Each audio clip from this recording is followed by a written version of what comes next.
Old Sultan. A farmer once had a faithful dog called Sultan, who had grown old, and lost all his teeth, so that he could no longer bite. One day the farmer was standing with his wife before the house door, and said, "Tomorrow I intend to shoot old Sultan. He is no longer of any use." His wife, who felt pity for the faithful beast, answered, "He has served us so long, and been so faithful, that we might well keep him." "What?" said the man.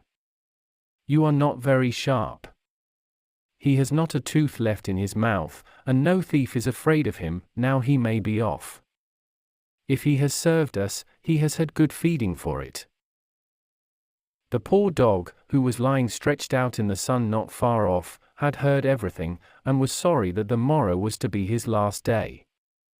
He had a good friend, the wolf, and he crept out in the evening into the forest to him, and complained of the fate that awaited him.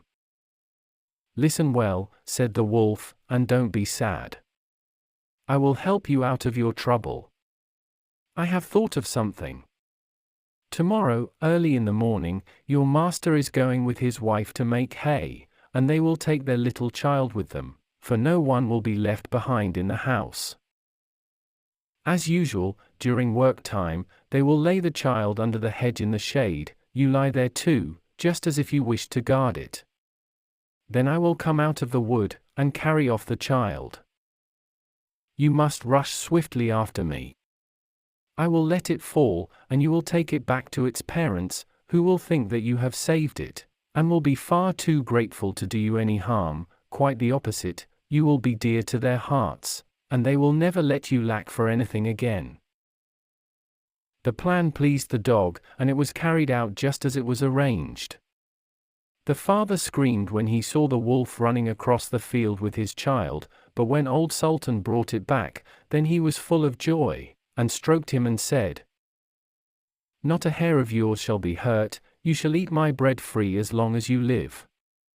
To his wife he said, "Go home at once and make old Sultan some soggy bread that he will not have to bite, and bring the pillow out of my bed. I will give it to him to lie upon." From that time on, old Sultan was as well off as he could wish to be. Soon afterwards the wolf visited him, and was pleased that everything had succeeded so well. "But, listen well," said he, "you will just wink an eye when I carry off one of your master's fat sheep." "Do not reckon upon that," answered the dog. "I will remain true to my master. I cannot agree to that." The wolf, who thought that this could not be spoken in earnest, came creeping about in the night and was going to take away the sheep. But faithful old Sultan barked, and the farmer chased after the wolf with a big stick. The wolf had to pack off, but he cried out to the dog, "Wait a bit, you scoundrel, you shall pay for this." The next morning the wolf sent the wild boar to challenge the dog to come out into the forest so that they might settle the affair.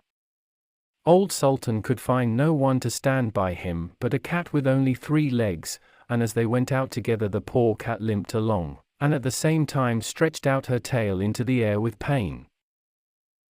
The wolf and his friend were already on the spot appointed, but when they saw their enemy coming they thought that he was bringing a saber with him, for they mistook the outstretched tail of the cat for one.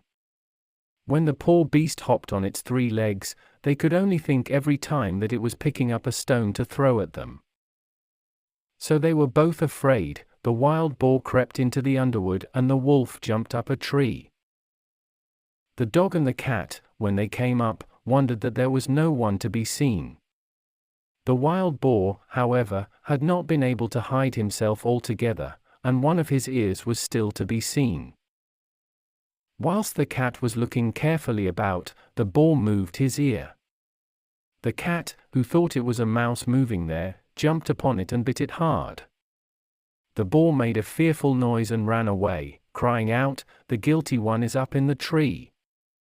The dog and cat looked up and saw the wolf, who was ashamed of having proved himself to be so afraid, and made friends with the dog.